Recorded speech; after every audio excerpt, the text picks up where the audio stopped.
Baltimore breaks city record for killings per capita. A man is shot by the police and the FBI during a barricade. And Dame Dash responds to $50 million lawsuit today on the Diamond K Show.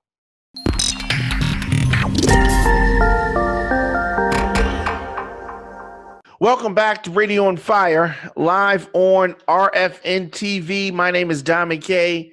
Thank you for joining me. Baltimore broke its annual per capita homicide record after reaching 342 killings in Baltimore. The latest killing happening on Friday, with just over 600,000 residents in this city. How we have hit this historic rate of about 57 per 100,000 people is beyond me. The violence has been relentless. This new rate passes that of 1993, when the city had a record 353 killings. But there were more people living in the city back in 1993. So we got less people living here, and but the murder rate is high like it was when, there were hundreds and thousands more people here. So the total is up from the 309 homicides from last year. Matches the 342 killings from 2017 and 2015. And we hit a spike at that point for some reason. This is the fifth year in a row that Baltimore has had more than 300 killings. So if you take a look back, before 2015, the number had actually began to go down. But after the death of Freddie Gray, the number started to spike again. And a lot of people, interpret the spike in homicides and point to a lot of different factors. Many have accused the police of taking a hands-off approach to crime fighting, since 6 of their own were charged in connection with Freddie Gray's death. None of the officers were convicted. You remember that. We spoke about that in depth during that time. Others have attributed the apparent free flow of illegal guns, the effects of the opioid crisis, social inequities, lack of decent jobs for many people in disenfranchised neighborhoods. What is causing the homicide rate to be so high? Some others may point to political incompetence or the corruption at City Hall, and that playing a factor. Last week, federal and local law enforcement officials unveiled another round. This is a whole new strategy for trying to bring down the violent crime. It's difficult to bring down the violent crime if we can't figure out what caused the crime, what's causing it. Usually, crime is based on economics, right?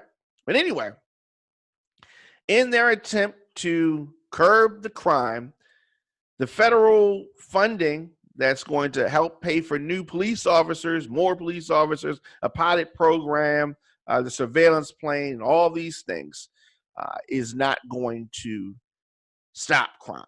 It may help them solve some crimes, but it's not going to stop crime. Until we figure out how to slow down crime, we're just going to continue to have these kind of reports. You listen to the Diamond K Show here on Radio on Fire. Stay tuned. After this, we are going to continue our discussion, continue the show. Stay tuned.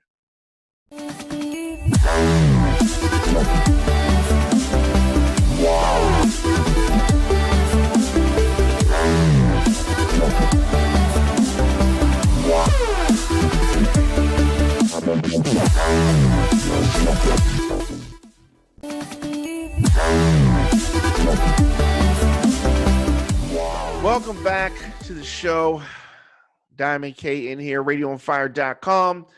from the RFN TV studios. Police and FBI agents were involved in a shooting on Friday in Linthicum Heights. So just after 2 p.m., police responded after someone reported gunshots from a home in the 1200 block of Gloria Avenue. FBI, SWAT team, the whole kit and caboodle assisted in this response because the police SWAT team was busy with another incident. See how crime is going? Over the next several hours, the negotiators attempt to talk down an armed man who intended to hurt himself. He fired off several rounds and then went back into the residence. Not good, not a good look. Police were able to assist another man in getting out of the home. So you have this barricade situation, and these things usually don't end well. Now, the man with the gun eventually left the home, then engaged officers and agents, the police and FBI, in a shootout in the driveway. So at least one of the agents and at least one of the police officers opened fire. At least that means more than those two, okay? Ballistics tests are needed to tie these shots to particular individuals, but we know that is coming. This is from the Anne Arundel County Police Sergeant Jacqueline Davis. Davis also said that neither officers nor FBI were hurt in this shooting. Suspect's condition is unknown. Well, I mean, he was shot by police and FBI. So Gloria Avenue leads onto West Nursery Road. Ironically, my first job was at McDonald's on West Nursery Road. How interesting is that? Just random information. But I'm going to definitely keep you posted on that. Lot going on in this police and FBI involved shooting in Linthicum Heights, just outside of Baltimore. Also in the news, former Senator Ulysses Curry has passed. The Prince George's County Democrat was 84 years old. Curry was surrounded by family members and friends when he died early Friday morning in Forestville. He was the son of a North Carolina sharecropper. He served in the Army and was the first member of his family to attend college. Spent 25 years as an educator and a principal in Prince George's County. Leaves behind a legacy of service and leadership and a little bit of scandal. But he will be missed by those who loved him.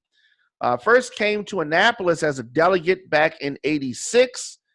He rose to become the House Majority Whip, moved to the Senate in 1994. Eventually, he became the chair of the Senate Budget Committee, had to step down from that position after he was indicted for failing to disclose lobbying work on behalf of Shoppers. This is a big grocery chain, or a large grocery chain in this area. He was acquitted, but he was censured by the state Senate, so he was heavily reprimanded. But he was a valued member of the Senate, and he will be missed. He resigned last year, 2018. And so in addition to his wife, he is survived by children, Michael and Eris Curry, and grandkids. So RIP to him. Of course, you listen to the Diamond K Show here on Radio on Fire from the RFN TV studios in Baltimore. Stay tuned. We'll be back with more of the show after this.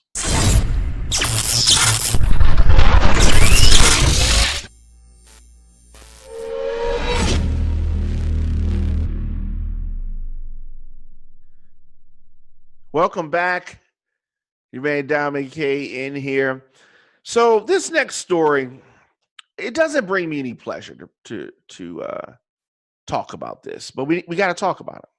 I'm not sure where this is going to head, where this is going, but according to page 6, a photographer named Monique Bunn is suing Dame Dash for $50 million. Now, she's accusing him of sexual battery. This photographer claims that she spent the night at Dame Dash's house. Dame Dash and his girlfriend, Raquel, share a home. Why is she spending the night there? Well, let's find out. Okay, now she claims that she was on assignment for Dame Dash's Poppington clothing line.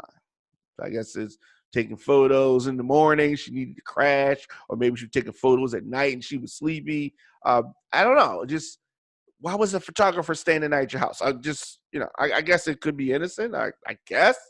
But anyway, the court documents say that during her stay, the sleepover, Dash allegedly approached Bunn and placed his hand on her breast and placed his hands/fingers on her butt.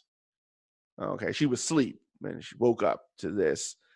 The lawsuit continues that Dame Dash did not have permission or consent to touch Miss Bunn's sexual organs. I don't know if her breast and her butt are her sexual organs, but maybe a public defender do this paperwork. What is she talking about? That's not sexual organs. Anyway, Dash was wearing a robe and had no underwear on. How did you know that? Dash had been drinking alcohol and smoking marijuana all day. If he had been doing these things, right? I mean, so she was just at the house all day, and was she smoking and drinking with him? Where was his girlfriend? We don't know. But let's continue. But also claims that Dash tried to keep her silent by lying about a potential television opportunity at WeTV in the form of a docuseries based on her life. So now it seems like we're getting to the source of this, right? So she's mad about something. They also report that Dame Dash Studios, LLC, and his girlfriend, Raquel Horn, were also named in the lawsuit and are accused of theft by conversion and negligent emotional distress. Okay, so on surface, those are the allegations that she's making.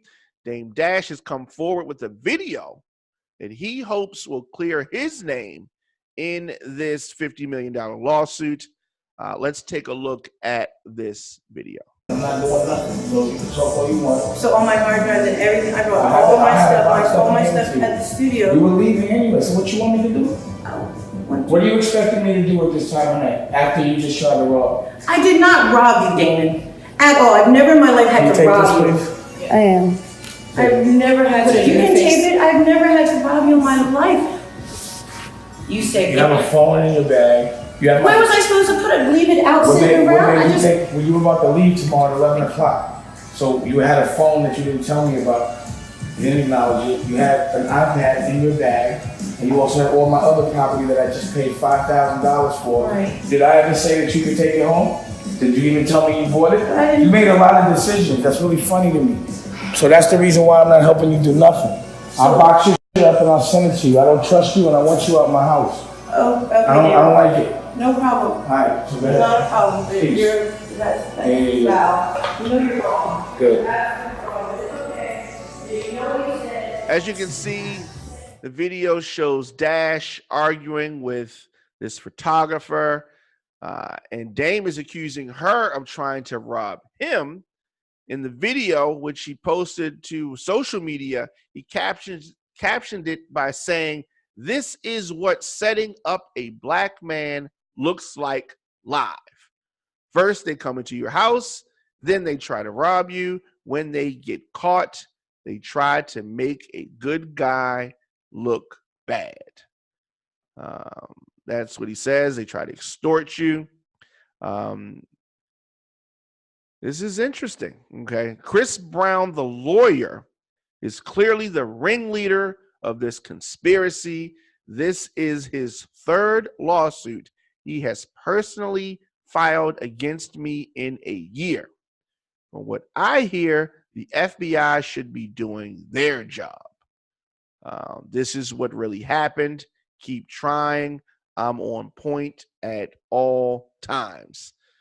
Coming from Dame Dash. So this is on surface. I'm glad that he has this video. On surface, it appears to be more complicated than what she's saying. And we'll see how this goes. Dame Dash is he's resilient to to say the least.